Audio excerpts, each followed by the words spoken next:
Glória a Deus, a paz do Senhor, que agora a gente fala não somente para as pessoas aqui na igreja, mas também com pessoas que estão na transmissão e nos acompanham online também. E falávamos há pouco o quanto essa obra é especial, o quanto ela é importante, porque ela alcança outras pessoas, porque ela alcança outros lugares. O reino de Deus, ele está distribuído ao redor da terra, né? E a gente se alegra porque tem muita gente se alimentando.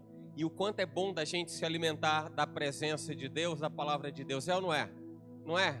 Não é bom a gente se alimentar da presença de Deus? Então, olha para quem está aí pertinho de você, tem alguém que está do seu lado, e diga assim, o quanto é bom estar do seu lado. Fala para essa pessoa e diga assim, o quanto é bom estar do seu lado, para a gente poder partilhar experiências, momentos, aprendizados no Senhor. Isso é muito bom, isso é especial. Louvado seja Deus. É por isso que é uma coisa importante que o Senhor nos chama a atenção, diz respeito ao conhecer e prosseguir em conhecer ao Senhor. A gente tem desfrutado do conhecimento pleno de Deus. Cumprimento da palavra dele, porque o Senhor deixou evidente, claro, notório, conhecido ao longo das gerações, que ele derramaria do Espírito dele sobre toda a carne. Olha aqui, eu não sei você, eu sou carne, hein? Sou carne, você é ou não? Então você está habilitado para receber do Senhor o derramado do Espírito dele, o derramar da presença dele. Esse é o momento do derramar da presença de Deus. O que nós desfrutamos na vida não é aquilo que os homens nos oferecem, não é aquilo que as pessoas conquistam pelo seu braço, porque muitos confiam em carros e cavalos, mas nós confiamos em quem? No Senhor. O Senhor que fez os céus e a terra, o Senhor que é poderoso, é o mesmo Deus que está em nosso meio. E Ele contempla a adoração de um povo que se debruça sobre a presença dEle. Ele contempla a adoração do seu coração, porque Ele sabe, Ele conhece onde você tem aplicado a sua convicção, a confiança. Você acredita, você vive piamente, você mergulha na presença de Deus. Então mergulhar na presença de Deus e viver diante dessa presença gloriosa é algo extraordinário. Amém? Amém? Glória a Deus, louvado seja Deus. Quero trazer para os irmãos, porque a nossa vida é uma vida de aprendizado, a nossa jornada, a nossa caminhada é uma caminhada de aprendizados. E eu fico pensando a respeito do quanto a gente cuida da nossa casa. A gente está falando hoje que é culto da família, e como as coisas da nossa casa nós temos apreço. Temos ou não? Temos apreço pelas coisas da casa? E aí não importa, sabe? Porque alguém pode ter uma mansão, mas a sua casa é a sua casa. Diga, minha casa é minha casa. Não, diga se não é. Não é? De repente você sai por algum momento, você vai, passa alguns dias fora, de repente você vai para casa de algum parente, mas quando você sabe que vai voltar, você volta para casa, tem um sentimento diferente? Tem, né? Todo mundo gosta de viajar? Gosta de viajar ou não, irmão? Gosta? Mas voltar para casa é gostoso, né?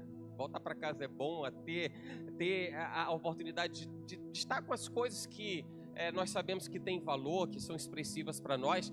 E a gente sabe cada coisa no seu lugar, qual é a importância, qual é o significado de cada uma delas. E quando alguma coisa sai do lugar, o que é que você faz? Alguma coisa está fora do lugar, o que é que você faz? Você bota no lugar, né? Você arruma de novo. Se tem alguma coisa suja ali, você faz o quê? Você vai limpa, né? Não é assim? A gente precisa estar dando manutenção o tempo todo na casa, né? A casa precisa ser cuidada em todo o tempo. Precisa ser cuidada em todo o tempo. A casa precisa. Diga assim, a casa precisa. É ou não, irmão? Não é? Então, a manutenção da casa. E como a gente cuida, a gente sabe do valor de cada uma dessas coisas, a gente exerce poder de controle, de domínio sobre elas, porque a gente pega o que está fora do lugar, coloca no lugar. Pega do lugar, coloca no lugar. Porque a gente está querendo que tudo ocupe o seu lugar adequadamente. Colocar cada parte no seu devido lugar. Não é? Eu estava outro dia meditando no seguinte, pensando no seguinte. Imagina o pneu de um carro. Pneu de um carro, talvez ele fique bonito em cima do carro, talvez dê uma visibilidade diferente, mas pegar o pneu e botar no lugar onde ele tem que funcionar é melhor, não é? É melhor você tirar o pneu do carro e colocar em cima para ficar bonito? Ou é melhor que você pegue o pneu e coloque no lugar dele para ele funcionar? Se coloca no lugar dele para funcionar, é porque Deus fez todas as coisas de forma tal que tudo ocupa o seu devido lugar. Então você sabe onde está o seu. O meu lugar em Deus. O meu lugar em Deus. Onde Deus me posicionou nele. Onde Ele me enquadrou nele. Onde eu estou nele e onde Ele está em mim. Como eu estou integrado, como eu estou ligado, como eu estou conectado e associado ao meu Senhor. Eu entendo que Ele fez todas as coisas. Eu entendo que Ele criou todas as coisas. Ele fez tudo de maneira adequada, irmão. Ele fez tudo de maneira perfeita para que a gente possa usufruir. A vida abundante prometida por Jesus diz respeito ao conhecimento de Deus. Eu só posso experimentar a vida abundante em Cristo se eu conheço exatamente o plano, o projeto de Deus, porque é onde Ele me posiciona, é onde Ele me encaixa.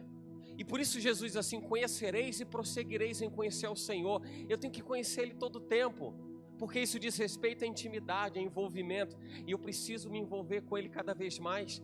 Eu preciso me apaixonar por Ele cada vez mais. Eu preciso desfrutar desse amor em todo o tempo, todos os dias. Eu preciso desfrutar desse amor. Então desfrute hoje. Desfrute hoje. Fala para quem está do seu lado, se desfruta.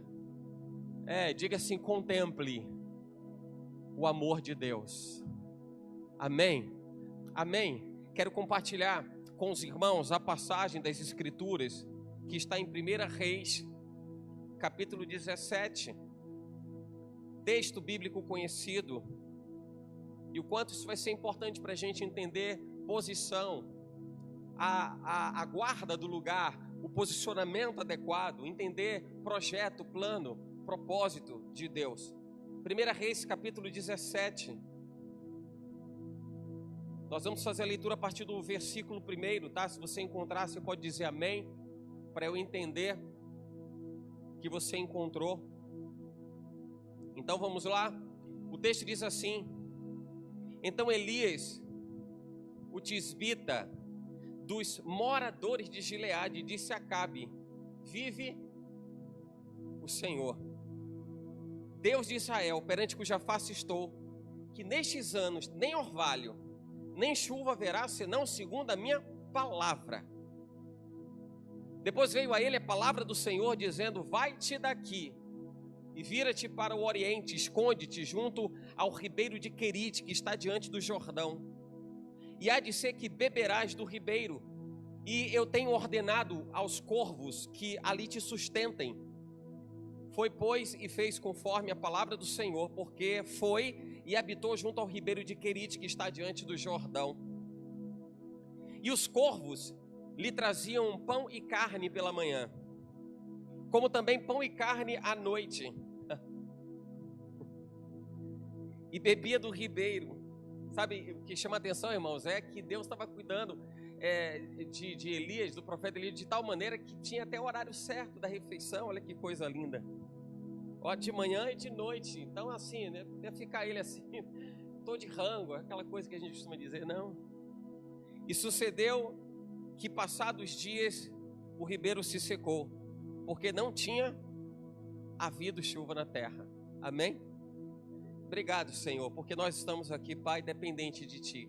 Nós precisamos, Senhor, de Ti. Nós não temos nada senão, Deus, um coração. Cada um tem um coração, Pai, aplicado do Senhor e dependente do Senhor para receber de Ti aquilo que nos cabe, Senhor. Então, assim como nós aprendemos da Tua palavra, Pai, seja o nosso coração como um vaso infinito, porque quanto mais tem vaso, mais tem azeite.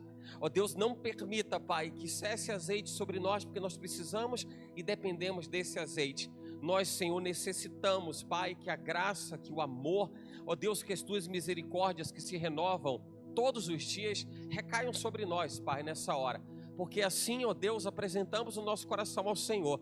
O nosso coração, ó Deus, é como vaso infinito, para que jamais cesse o azeite. Em nome de Jesus, Pai. Assim povoa, meu Senhor, os nossos corações e nos dá, Senhor, ó Deus, na medida da nossa necessidade. Acolhe o nosso coração, Pai, e atenta, ó Deus, para a oração que fazemos a Ti neste lugar, em nome de Jesus. Amém? Amém. Pode se assentar, fique à vontade. Glória a Deus. Eu falava das coisas que a gente sabe que precisam estar no lugar certo, precisam ocupar os lugares certos. Deus faz assim porque tudo foi feito para ocupar o seu lugar certo. Olha quando Jesus diz assim: olhai para as aves dos céus, elas nem plantam nem colhem, mas existem tantas informações transversais naquilo que nós lemos das Escrituras. E quando o Senhor diz assim, olhai para as aves dos céus, Ele está dizendo, de certa forma, Ele está dizendo, a ave ocupa o seu lugar, a ave tem o seu papel, porque tudo na vida tem o seu lugar, tudo na vida tem o seu papel, tudo tem a sua razão, especialmente plano de Deus, propósito de Deus. Até propósito de Deus define o lugar certo para todas as coisas. E aí você olha para dentro de você e você se enxerga, você se vê, e em você está o projeto de Deus, plano de Deus, que está encaixado dentro de um projeto meticuloso, sabe? Um projeto bem detalhado, um projeto muito claro, muito claro. Assim é a sua vida. A sua vida está encaixada dentro da vontade de Deus. E quando assim, alguém não consegue viver os planos de Deus, quando alguém não consegue viver, não consegue usufruir daquilo que Deus lhe oportuniza viver, existe uma anomalia, existe alguma coisa que está fora de lugar. Existe alguma coisa que está fora de lugar. E assim como o trem sobre o trilho, ele não muda a sua direção, porque quem define a direção do trem é o trilho. O maquinista, ele não escolhe para onde ele quer ir. O maquinista, dentro da locomotiva, dentro daquela composição, ele não escolhe para onde ele quer ir. Ele vai cumprir aquilo para onde está direcionado, porque o trem está posto sobre o trilho. A menos quando esse trem sofre algum tipo de anomalia e ele sai do trilho. E aliás, a gente sabe que alguma coisa errada aconteceu, porque o natural, o normal é que o trem esteja em cima do trilho. Se o trem sair do trilho, não é normal isso. Tem alguma coisa errada, tem alguma coisa que não funcionou, alguma coisa que não deu certo. A nossa vida é como trens em cima de trilhos. E entenda que trilho, vamos dar nomes, e trilho vai se chamar agora propósito de Deus, projeto de Deus, o destino que Deus estabeleceu para você. E eu creio que essa palavra para a sua vida vai ser descortinadora. Ela vai ser uma palavra para ativar a sua alma, para mexer com você. Para você saber que de repente, se você não está vivendo, por alguma razão, se você não se vê encaixado nesse trilho, enquadrado, posicionado nesse trilho, é porque tem alguma coisa errada. Mesmo que a gente queira trazer alguma justificativa do ponto de vista da vida, e claro que dentro do contexto da vida existem circunstâncias, nós vivemos diante de portas, todos os dias nós estamos abrindo portas e fechando portas. Todos os dias nós estamos abrindo portas e fechando portas. Abrimos portas pelo que nós decidimos fazer, pelo que nós escolhemos, fechamos outras. Fato é que em determinadas circunstâncias a gente não consegue entrar por mais de uma porta. E a gente tem que entrar por uma, mas vai ter que abrir mão de outra. Se a gente entrar pela porta errada, nós estaremos fadados ao fracasso e a uma vida despropositada, o que significa dizer uma vida sem propósito, uma vida que não tem sentido. E por essa razão tem pessoas que olham para as suas próprias vidas e elas chegam à conclusão de que não entenderam nada e nada funcionou e nada deu certo e parece que está tudo fora de lugar. Claro que está tudo fora de lugar. Está tudo fora de lugar porque Deus faz com que cada trem, cada vagão desse trem, toda essa composição, ela esteja em cima dos trilhos, tudo tem que funcionar.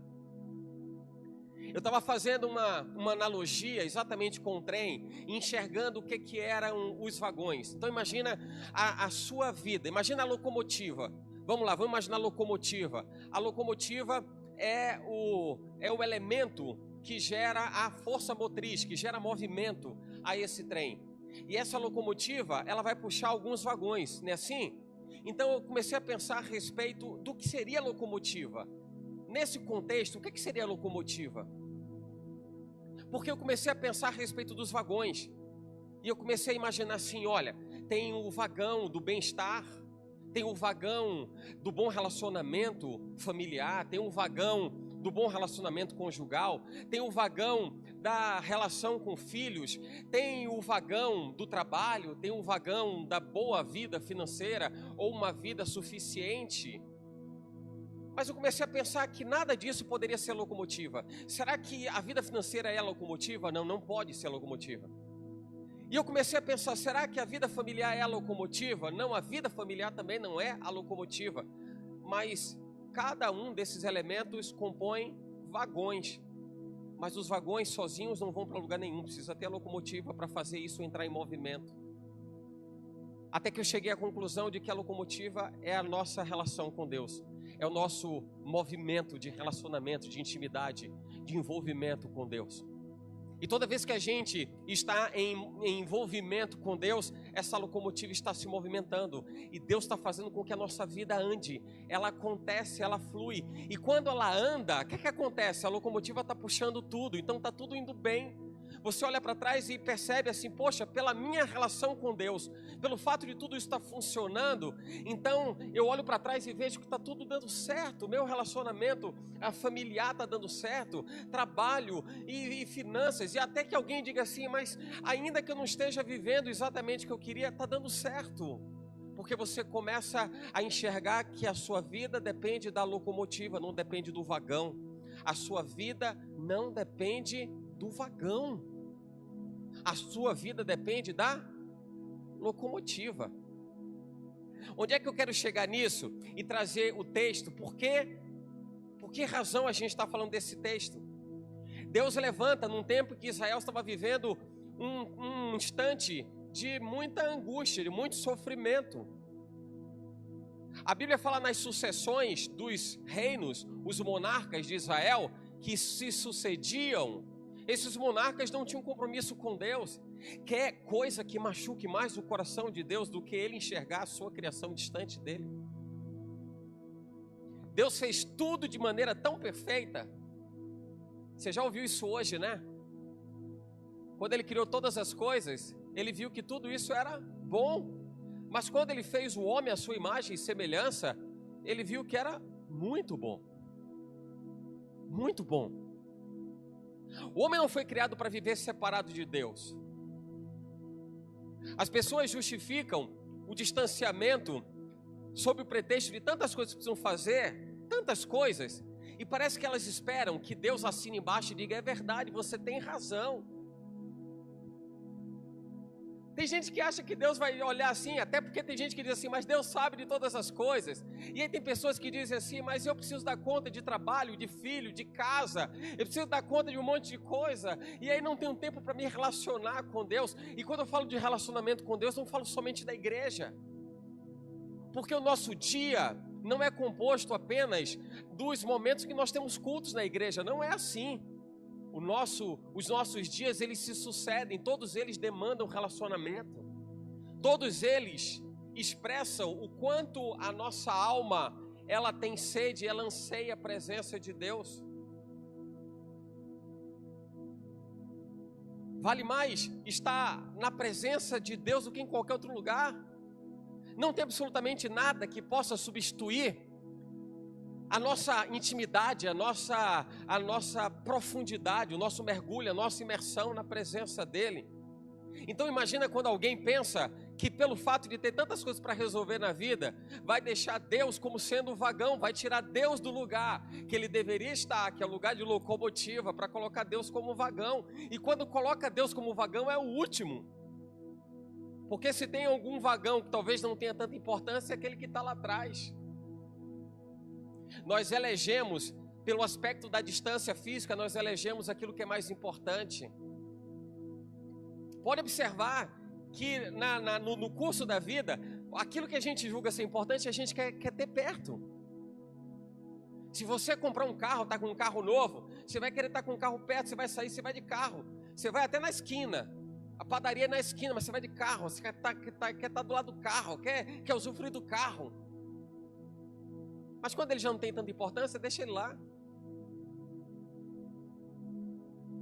Quando a gente tem alguma coisa que tem valor, a gente traz isso para perto da gente. A gente quer que isso esteja participando da nossa rotina, do nosso dia a dia. Israel está vivendo um tempo tão angustiante, porque os reis de Israel, o rei representava alguém de extremo valor para Israel. Deus, quando ele elege o primeiro rei de Israel foi Saul. Deus elegeu Saul, escolheu Saul, porque Saul tinha uma representatividade diante de Deus que o colocou na posição de rei de Israel. Ainda que a Bíblia fale da beleza física, só não foi a beleza física que colocou ele lá. Foi a beleza da alma, a beleza do coração. Foi o espírito quebrantado diante de Deus, mas chegou o momento em que ele rejeitou a voz do Senhor. O que era rejeitar a voz do Senhor? Ela era descumprir aquilo que Deus determinava. Então Deus diz assim, faz assim, e ele faz de outro jeito. E descumprir a vontade de Deus significa dizer se opor a Deus. O próprio Jesus diz, aquele que comigo não ajunta, espalha. Quem não é comigo é contra mim. Então deixar de ouvir os seus mandamentos era como dizer assim, eu agora estou contra o Senhor. Israel estava vivendo esse tempo. Entrava rei, saía rei. E a gente se lembra daquele tempo, daquela época em que o reino foi dividido. Desde o pecado de Salomão. Mas o Senhor disse que faria com que a descendência de Salomão pagasse esse preço. E depois dali, 10 reinos são tirados da descendência de Davi, são entregues a Jeroboão. A gente conhece essa história, mas Jeroboão também, quando assume a posição de rei sobre 10 tribos de Israel, ele também vive afastado de Deus. É um tempo difícil, mas Deus levanta homens, e no nosso tempo, Deus levanta mulheres com corações entregues a Deus. O Senhor, Ele levanta homens e mulheres, espera que esses homens e mulheres se movimentem. É assim, Deus levanta profeta na terra para fazer diferença. Mas você sabe que até quanto a isso, diz a Bíblia que profetas se escondiam porque temiam a perseguição. Sabe que a sua vida de filho de Deus te coloca na posição de se expor.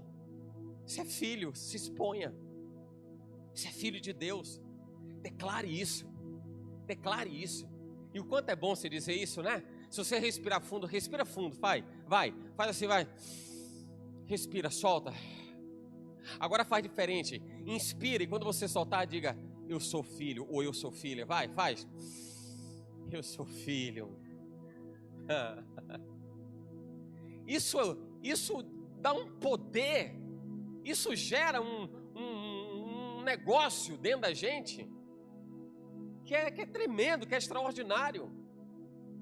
Porque a gente começa a encontrar a coisa certa, posta no lugar certo. Porque Deus nos colocou numa posição para entendermos qual é o poder de filho. Que poder é esse que Ele nos dá, que Ele nos concede como filhos? Quais são as regalias de filho? E quando qualquer pessoa se vê aquém da posição que deveria, que era a posição de filho, ele está se vendo distante, fora do plano, fora do propósito. Aí Deus levanta um homem como o profeta Elias. Imagina que a gente está falando de Elias num tempo em que Israel adorava deuses estranhos. E olha que coisa interessante. Chama a atenção a Bíblia, porque quando ela fala de Acabe, o rei Acabe, que governava Israel naqueles tempos, naqueles dias, a Bíblia diz que Acabe era o pior rei de Israel até então. E diz o texto bíblico, porque não houve ninguém antes dele que fizesse pior do que o que ele fez. Na realidade, Acabe bate o recorde do seu pai. A Bíblia fala de Onri, o pai de Acabe. E até ele, a Bíblia diz que ele tinha sido o pior rei de Israel. Mas vem Acabe e consegue ser pior do que o próprio pai.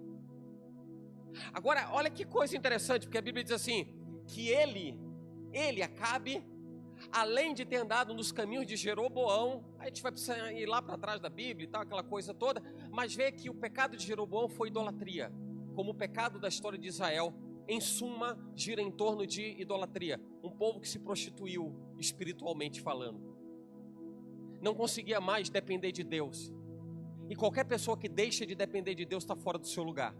Você nasceu para depender de Deus.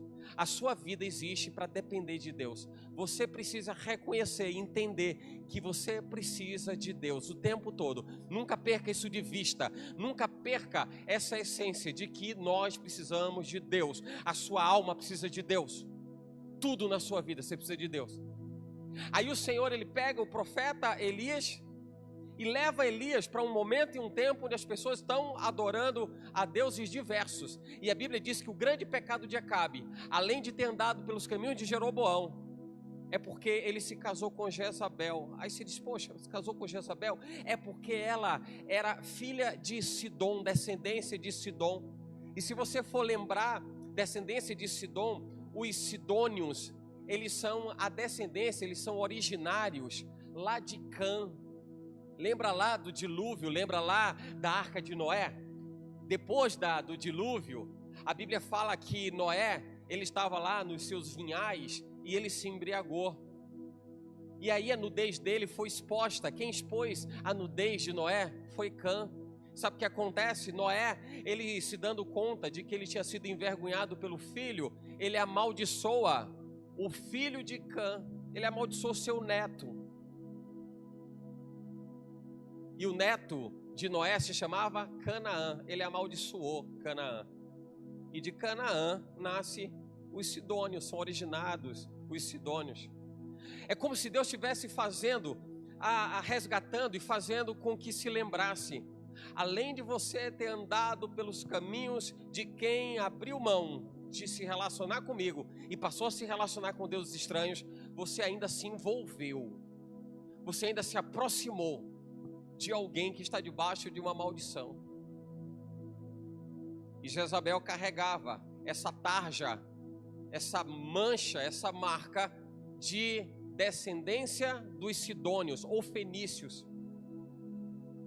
Mas vamos lá, a gente está falando das coisas que estão nos seus lugares, nos lugares certos. Então a Bíblia diz que vai Elias, e Elias encontra Acabe.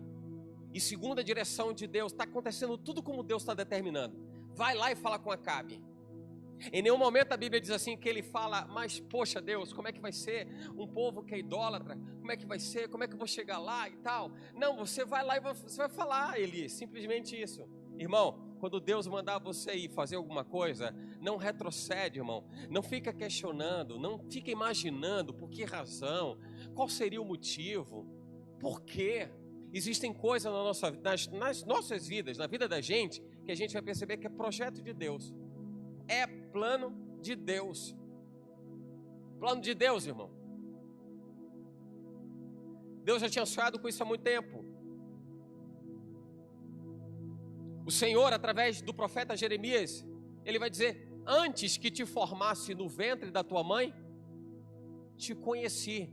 Olha só, antes que te formasse no ventre da tua mãe, te conheci. Antes que saísse da madre, te santifiquei e te dei por profeta às nações. Vamos entender o que é que diz esse texto? Diz assim, ó: antes que você fosse formado no ventre, te conheci. Como é que alguém conhece alguma coisa que não está nem formada ainda?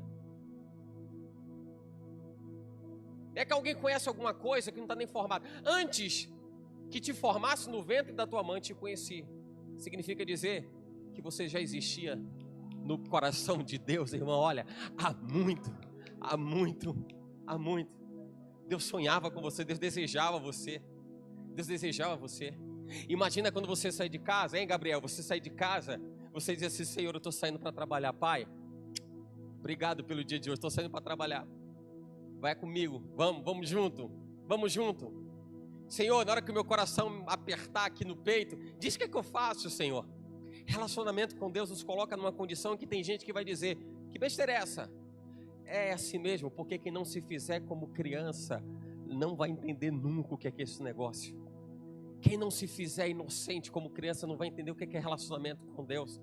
Porque relacionamento, tem gente que quer se relacionar com Deus dando a paz do Senhor para ele. Deus, a paz do Senhor. Ele está dizendo: vem, filho, vem filho, vem, fica comigo. Isso é lindo, isso é extraordinário. Agora imagina que é um tempo em que tem um monte de adorador dos Baalins, chamados Baalins, e deuses diversos, porque era um tempo, principalmente pela posição, questão de posicionamento geográfico, do que era a Fenícia e relacionamento com outros povos. Então se adorava de tudo, estava tudo liberado. Aí Deus levanta Elias, e vai Elias, e ele não pergunta. A Bíblia não diz que ele perguntou: mas será que vai ser difícil? Vão me rejeitar? Vão me rechaçar? Não, Deus levantou Elias e disse: você vai fazer o que você tem que fazer, porque eu já tinha sonhado com você antes de você nascer, antes de você existir no ventre da sua mãe. Eu te dei, Elias, eu te dei por profeta às nações. Elias, eu te dei por profeta às nações. Deus deu você às nações. Deus te deu as nações. Sabe que tem gente que quando ouve isso pensa assim, significa dizer que Deus vai me colocar diante de uma multidão para eu pregar, para eu ministrar para uma multidão. Não é isso não. As nações, isso diz respeito à expansão do reino, à expansão do evangelho. E não tem expansão se não tiver aquele que você ganha lá na esquina da tua rua. Não tem expansão do evangelho que se perpetue por todo mundo, por todo o planeta, se não chegar aquele que é o parente, que está próximo de você ou até mesmo distante. Mas quem é a porta, quem é o contato, quem é a comunicação é você. É assim que ele expande o reino. Quando o Senhor, ele deixa claro em Atos 1:8, e ser-me-eis testemunhas, tanto em Jerusalém como em toda a Judéia e até os confins da terra. Imagina que quando ele falou confins da terra, ele deve ter pensado na rua que eu moro ali, os confins da terra. Mas até nos confins da terra, Deus tem projeto, irmão. Até quem está nos confins da terra, Deus tem propósito e coloca cada pessoa no seu devido lugar. Saiba que você está no seu lugar, irmão. Quando você está em Deus, você está no seu lugar. Quando você está em Deus, você é a locomotiva que está posicionada sobre os trilhos. E você está colocando Deus para ser a força motriz, para ser o motor que vai puxar a sua vida e tudo que tem parte com você. Por isso que o mais importante não são os vagões. Buscar-me-eis e me encontrareis quando me buscar todo o vosso coração, é dizer, vai para a locomotiva, procura Ele, faz dele a sua locomotiva. Buscar pelo lugar o reino de Deus e a sua justiça é buscar e priorizar a locomotiva, as demais coisas. Os demais vagões serão acrescentados, os vagões vêm junto. Vou me preocupar com o vagão vem junto. O vagão está perto, o vagão está junto, o vagão vem junto. Vem junto. Deus te trouxe a esse mundo, a essa existência, para te fazer instrumento de valor, para colocar você no lugar que Deus desejou colocar, para que através de você o projeto dele se perpetuasse e se cumpra nessa terra, nessa geração e nas gerações vindouras. É assim. É assim. O mesmo aconteceu com aqueles que nos precederam. Você é fruto do esforço, sacrifício e dedicação de pessoas que não rejeitaram o evangelho. A Bíblia fala daqueles que não se dobraram diante de Baal, dos 7.000. Sabe que naquela época em Israel, pelo menos 7.000 estavam entendendo que não deviam se dobrar diante dos Baalins, diante de Baal. Mas vai lá Elias, e quando Elias vai cumprir o projeto de Deus, ele dá o recado, diz para Acabe, Acabe, eu quero trazer uma informação para você, que vai faltar água sobre a terra, vai ter sequidão, e claro, não tem água, não tem comida. Não tem água, não tem comida. É tempo de escassez, é tempo de angústia, é tempo de sofrimento. O recado que Elias foi levar para o rei foi esse. Qual era o rei que queria ouvir isso no seu reinado? Qualquer pessoa que exerce governo por algum tempo, quer que seu governo seja registrado por ser um bom governo. Imagine o rei sabendo que o seu exercício monárquico, o seu governo, o seu reinado está ameaçado por conta da escassez. Aí Deus diz assim, Elias, agora você vai para o Ribeiro do Querite, eu vou mandar você para um lugar.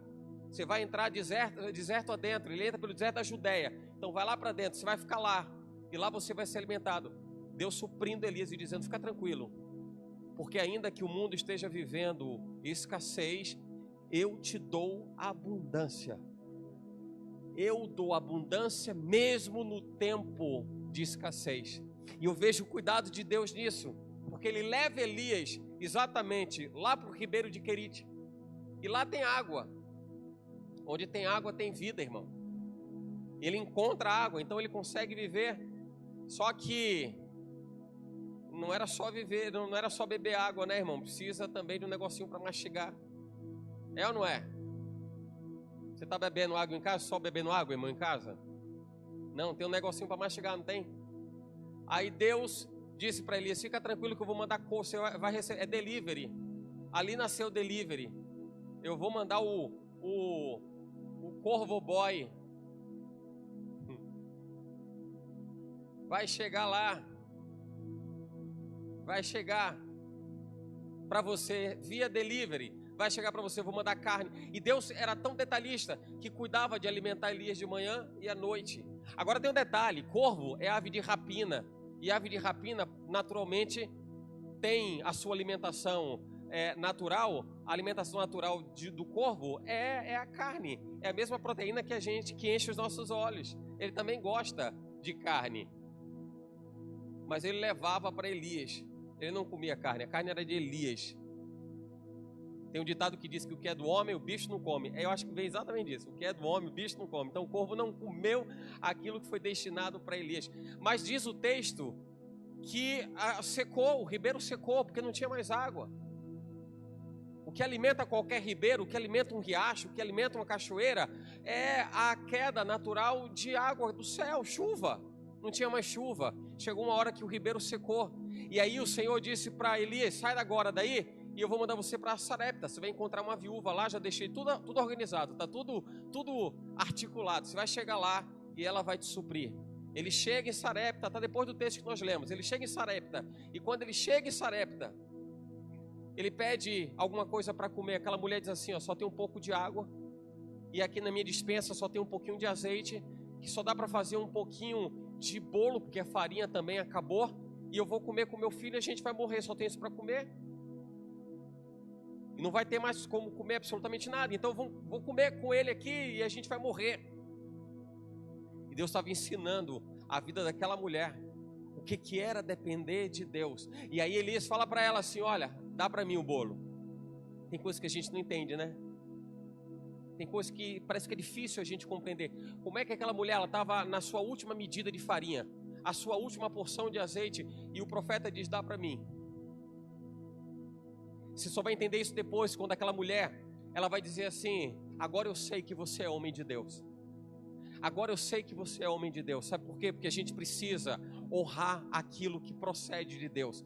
Quando aquela mulher olhou para Elias, entendendo que não era Elias o homem, como as pessoas olham umas para as outras, e essas pessoas querem entender quem é e querem fazer julgamento, pré-julgamento de quem é, do que se trata, mas entende que Deus está naquele negócio, aí isso faz total diferença. Imagino que de repente alguém na posição daquela mulher diria: eu só tenho pouca farinha, então eu vou comer com meu filho. Não tem mais para ninguém, porque eu vou dar para esse cara que está pedindo? Mas não era esse cara, era alguém que estava no lugar certo que Deus determinou para poder levar suprimento para aquela casa. Deus leva Elias, leva o profeta para a casa daquela mulher, e chegou na casa daquela mulher o suprimento e a abastança. E é a partir daquele momento que Elias diz: olha, agora que você entendeu, deu para mim a farinha que tinha e o azeite que você tinha, que agora você vai começar a pegar vasilha. Pega as vasilhas e vai vendo o que é que vai acontecer. Imagina a cabeça da mulher que está achando que vai morrer. Ela começa a pegar a vasilha, pega a vasilha, e o que é que acontece? Quanto mais vasilha tinha, mais azeite derramava. Mais azeite, mais azeite, mais azeite. Até que o azeite parou, e o azeite só parou porque acabaram as vasilhas. Azeite não para quando a gente tem vasilha.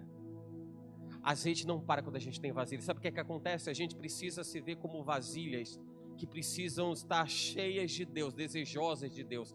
Eu preciso viver isso. Nós precisamos viver assim. Acorde amanhã, acorde depois de amanhã e diga: Senhor, hoje é um dia extraordinário, hoje é um dia gigantesco, hoje é um dia lindo que o Senhor preparou para a minha vida. Mas assim eu me posiciono diante de Ti, Deus. Eu sou o vaso, então derrama azeite sobre mim.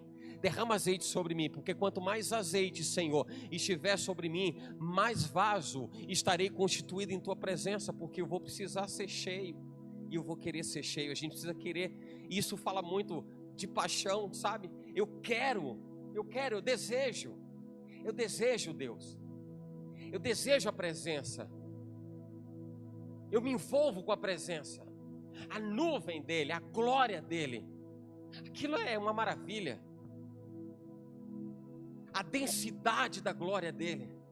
Quando a Bíblia fala da presença maciça, palpável de Deus, falando as escrituras da constituição do templo, do levantar do templo, né, o templo erigido, fosse lá no tempo do deserto, lá quando Moisés fez, fosse lá no tempo de Salomão, quando foi construído o templo. Mas a Bíblia, ou quando foi reconstruído o templo, a glória da segunda casa, mas a Bíblia diz que a presença de Deus inundando o lugar, ninguém conseguia ficar de pé. Não dá, porque é um peso de muito glória, cada vez que a gente lida, cada vez que a gente se envolve com essa presença, a gente diz, pô, é o lugar. É o lugar. Aí a gente entra em determinados cultos, como o de hoje, que a gente olha para o relógio e diz assim, Senhor, eu não quero sair desse lugar. Eu quero ficar, Pai. Eu quero ficar. Eu quero experimentar mais. Eu quero desfrutar mais. Eu quero usufruir mais. Eu quero usufruir mais. Aí vai Elias e leva essa mensagem. Quando leva essa mensagem lá para Acabe, não tem mais suprimento, fome sobre a terra, mas ele está suprido. Deus o supre exatamente lá no Querite, depois lá junto àquela viúva de Sarepta. Depois daquela viúva de Sarepta, o filho dela é acometido de uma enfermidade, morre, e aí ela até questiona, você veio trazer isso para mim? E ele se debruça sobre aquele jovem, e aquele jovem volta a viver, e aí que ela diz, agora eu sei que você é homem de Deus, agora eu sei, estou entendendo tudo isso faz sentido. Elias está no lugar certo, está fazendo a coisa certa. Você percebe isso? Elias está fazendo a coisa certa, está vivendo exatamente o projeto, é isso aí. Ele se encontra depois com Obadias, porque Deus diz assim, vai lá e fala para Acabe, agora vai voltar a ter chuva. E ele vai e se encontra com Obadias. Obadias era alguém que se preocupava com as coisas do Senhor, a ponto dele esconder em cavernas 50 profetas. Ele ia cuidando desses profetas, porque o profeta tem que se revelar, tem que se expor. Mas ainda assim ele estava cuidando de quem estava se escondendo, porque quem estava se escondendo estava com medo de morrer. Quem é comissionado segundo a vontade de Deus e está com medo de morrer, é porque não entendeu por quem foi chamado, irmão. Não sabe por quem foi chamado. Quando a Bíblia diz 1000 cairão ao teu lado, 10.000 à tua direita, e tu não serás atingido. Agora pensa bem, o que é 1000 cair do seu lado? Strike, né? Aquele efeito dominó. 1000 cairão ao teu lado, 10.000 à tua direita, e tu não serás atingido. Você vê o cuidado de Deus. Ele põe a mão sobre vocês e assim, vai, se passares pelo vale, se passares pelo fogo, e a mão de Deus, está Elias vivendo essa realidade, ele está vivendo exatamente isso, está tudo certo, a mão de Deus, ele vai e fala, não está preocupado, ele não questiona, e os profetas se esconderam, vão me esconder também, ele não fala absolutamente nada disso, nada, ele vai cumprir, ele vai e realiza, ele vai e executa. Depois ele é posto diante de Acabe, ele diz assim, olha Acabe, vai voltar a chover, mas antes de chover, porque a chuva vai falar a respeito da graça de Deus, vai falar a respeito do suprimento de Deus, vai falar a respeito do favor de Deus, vai falar a respeito do cuidado de Deus, mas antes vai ter que consertar um negócio aqui embaixo. É por essa razão que ele diz assim, agora a gente vai provar quem que é Deus de verdade. E o que Elias faz? Elias faz algo impensável.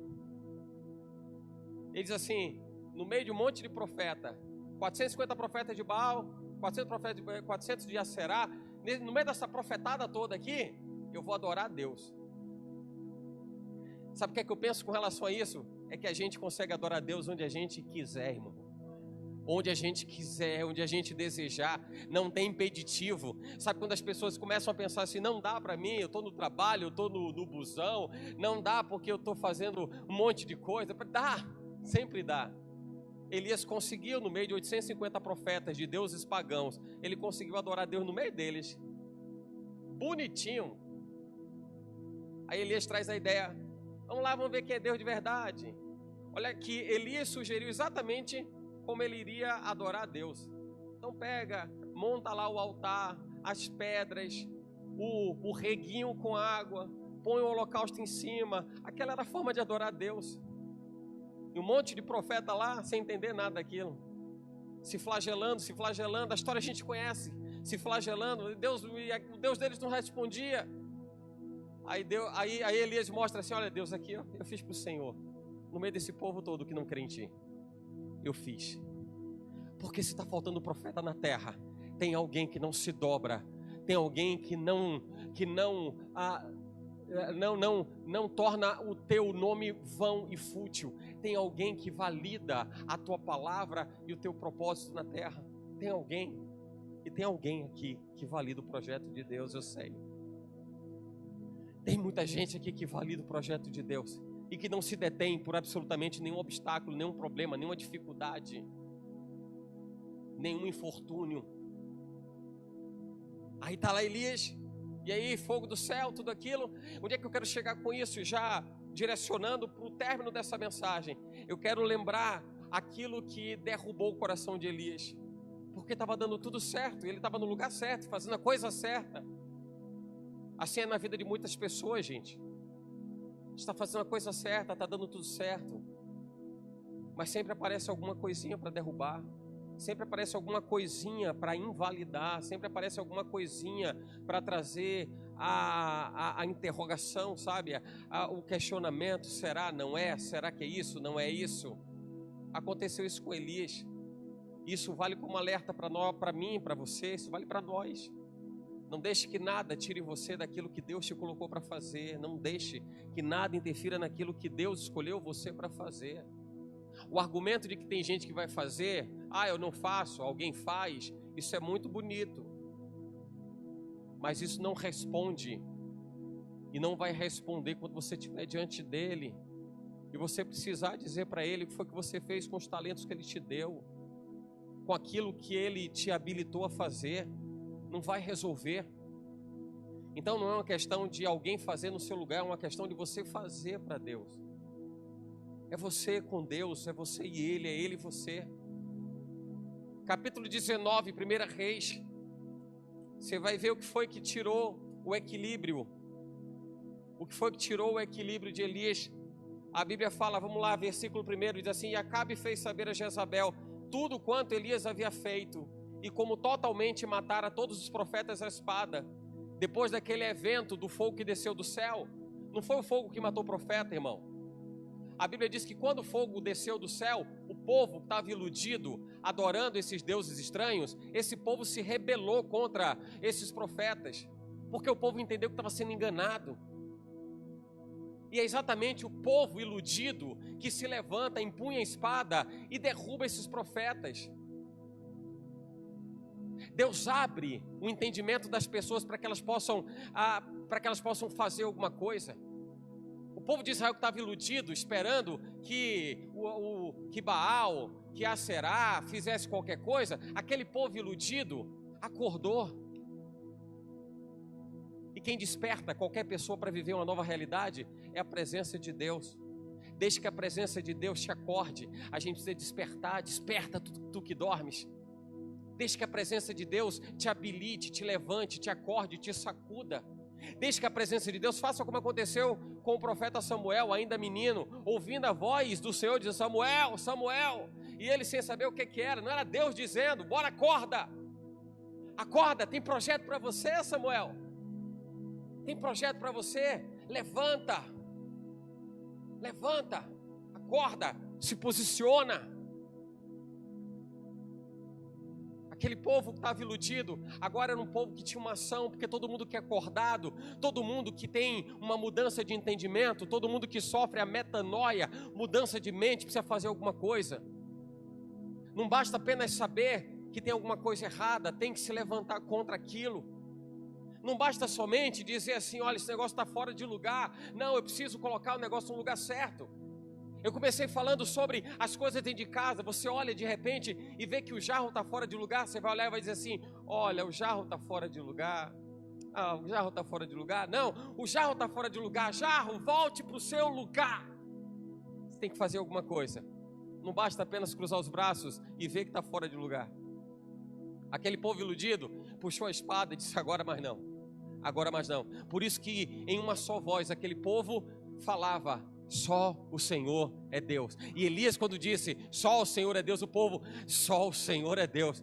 O povo entendendo, está entendendo, povo? Aí Elias dizendo: povo, você está entendendo que só o Senhor é Deus? Quem respondeu com fogo dos céus? Foi Baal? Foi Aserá? Não, quem foi? Foi o Senhor. Então quem? Só o Senhor é Deus. Só o Senhor é Deus. E o povo repetindo em uníssono, em uma só voz: só o Senhor é Deus. O que Deus estava falando ali era: abre os olhos, acorda, desperta. Despertou, agora volta e recobra aquilo que foi perdido. Tira a espada da bainha e tira do teu caminho aquele que te afasta da presença de Deus. É o que a gente vai precisar fazer. O que é que te afasta da presença de Deus? Porque o que te afasta da presença de Deus impede de você estar no lugar certo. O seu lugar é no Senhor. Se tem alguma coisa, lembra quando Jesus disse? Aquele que não deixa pai, mãe, filho e filha, ele não estava dizendo para se criar contenda dentro de casa, ele estava dizendo o que é que para você é prioritário, o que é que para você é importante, onde é que você coloca cada coisa, quem é sua locomotiva e quem são seus vagões. Quem é sua locomotiva e quem são seus vagões? Qualquer coisa que te coloca à distância de Deus é um impeditivo, tira você do lugar certo. Depois de tudo aquilo, capítulo 19, versículo 1 que nós lemos, Acabe fez a Jezabel saber tudo quanto Elias havia feito, como totalmente matar a todos os profetas à espada. Olha aí, olha o que derrubou Elias, olha o que mexeu com Elias. Versículo 2, então Jezabel mandou uma mensagem a Elias. Se tivesse celular na época, ela mandava um WhatsApp. Não tinha, ela mandou uma mensagem, o mensageiro foi lá levar uma carta para Elias. Quando chega para Elias, a carta dizia assim, ó: assim me façam os deuses, e outro tanto, se der certo, amanhã, a essas horas, mesma hora, ela estava querendo dizer assim, no mesmo horário em que tudo aquilo aconteceu com os meus profetas, tudo aquilo vai acontecer com você. Ela mandou um recado dizendo: a estas horas não puser a tua vida como a de um deles. Você sabe que isso foi suficiente para mexer com o coração de Elias? Agora vamos entender por que o negócio está meio fora de lugar. Ele sai para falar com Acabe, num tempo onde o profeta se escondia, num tempo em que a notícia era de escassez, de sequidão, de dor e de angústia, falta de comida, falta de água, pior crise que poderia haver no tempo.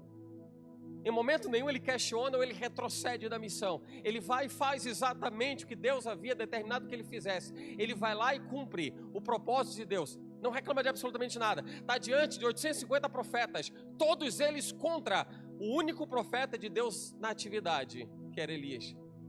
E ele não tem medo disso. Mas chega uma mensagem de Jezabel, um recado de Jezabel, dizendo: os meus deuses vão me punir se eu não penalizar você como você fez com os meus profetas. O coração de Elias murchou. Em outras palavras, ele estava dizendo assim: verdade, seus deuses vão fazer mesmo. Você sabe o significado disso para Deus? Elias estava começando a acreditar naqueles deuses que Jezabel cria. Porque se ele receou a forma como ela falou e como ela veementemente apontou para o poder dos seus deuses, e ele se intimidou por isso, em outras palavras ele estava dizendo: realmente a minha vida está por um fio. Por essa razão ele sai correndo, e a Bíblia diz que ele corre, ele entra pelo deserto. Ele está com o seu servo e ele entra, mas ele larga o servo no caminho. Diz a Bíblia que ele vai passando por Berseba, larga o seu servo em Berseba, e ele vai até que ele chega no meio do deserto, e chegando no meio do deserto ele encontra um zimbro. O zimbro era um tipo de planta, e é um tipo de planta muito arbustiva, tem muita folha, muita folhagem, e ele se abriga ali embaixo, ele está ali debaixo daquele zimbro, ele está se abrigando certamente do calor escaldante do deserto, e o que ele fala diante de Deus é: Senhor, em meu ânimo significa enquanto eu ainda tenho forças, enquanto eu consigo fazer alguma coisa, enquanto eu tenho ainda iniciativa para fazer alguma coisa, eu te peço para morrer. Eu te peço para morrer. Você não vai encontrar na Bíblia nenhuma passagem em que alguém diz: Deus, toda a minha força eu quero aplicar na minha própria morte. Você não vai encontrar. Eu quero aplicar toda a força que eu tenho do Senhor para me matar. Não vai encontrar. O recado para Josué para entrar na terra prometida foi: esforça-te, tem bom ânimo. Moisés morreu, você assume agora. Pega esse abacaxizinho aí, vai descascando, vai cuidando aí, mas se esforça, tem bom ânimo. Toda a força que você tiver, vai cuidar do povo.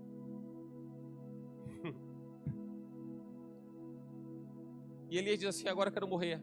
O pouco de força que eu tenho, eu quero morrer. Sabe o que acontece nessa hora? Ele pega no sono. Nessa hora ele pega no sono. É por isso que o zimbro ali representa o momento da alma dele exposta, da sua necessidade e dependência de Deus. Não era mais aquele Elias que estava no lugar certo, era o Elias que agora estava atemorizado pelas afrontas e ameaças dos outros. Olha para a sua vida, irmão. Cuide da sua vida para que você não se sinta afligido pelas afrontas e ameaças, seja de quem quer que seja. Satanás mandou aquela cartinha através de Jezabel, na carta de Satanás. Só faltou assinar. Satã mandou para Elias, e Elias permitiu que seu coração se turbasse, que seu coração se fosse afetado. Vê como isso é tão importante. Ele estava no lugar errado. Agora ele estava no lugar errado. Esse é o Elias do lugar errado. Até o momento que ele diz assim: Senhor, agora a única coisa que eu tenho agora é morrer. Tudo que me restou agora é morrer. E depois que ele dorme, porque o dormir de Elias representava o desfalecer de toda a funcionalidade, de toda a representatividade do homem. Não é mais o homem ali. Agora você depende só de Deus. Dormiu, já foi. O anjo toca nele, o alimenta e diz: agora você vai caminhar 40 dias, 40 noites. Deus quer falar com você, filho. Já está alimentado. Deus vai cuidar de você 40 dias, 40 noites. Você vai caminhar, você vai lá para o Horebe, o monte de Deus. Lá Deus vai falar com você. O nosso lugar é o lugar onde Elias se reencontrou com Deus. Não era no lugar do zimbro, não era debaixo do zimbro. Era o Elias que tinha entrado em Samaria, que tinha ido até Acabe. Era o Elias que de forma impetuosa declarou aquilo que Deus tinha dito que era para ele dizer. Esse era o Elias. Esse era o homem de Deus.